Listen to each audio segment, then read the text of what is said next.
Bonjour à tous et bienvenue sur la chaîne de l'inspecteur Vermillon. Aujourd'hui, nous allons voir ensemble quelques perles de la philatélie. Commençons sans attendre avec cette incroyable lettre sur laquelle figuraient initialement au moins 24 timbres numéro 50 du catalogue Yver-et-Tellier. L'adresse est écrite sur l'équivalent d'un timbre et demi. Je ne sais pas si vous vous rendez compte, mais ça représente un rectangle de 3 cm par 2,5. Autre lettre avec 20 numéro 50 du catalogue Yver-et-Tellier, encore une fois. La lettre est couverte de timbres, un manque criant de place. L'expéditeur a tenté de garder une certaine symétrie.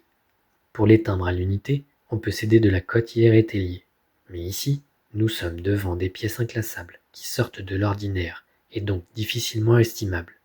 On continue avec une autre lettre. Si le recto n'est pas si impressionnant, le verso en revanche est plutôt original, puisque l'expéditeur s'est servi des timbres pour sceller son enveloppe. Si bien que pour l'ouvrir, le destinataire a dû déchirer les 7 timbres qui maintenaient l'enveloppe fermée.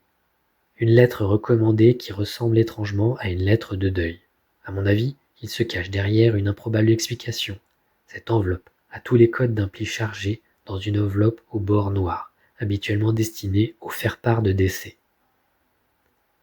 Et dernière pièce incroyable, 2 bandes de 10 timbres Napoléon parcourant l'enveloppe recto-verso, numéro 19 du catalogue Yver-et-Tellier.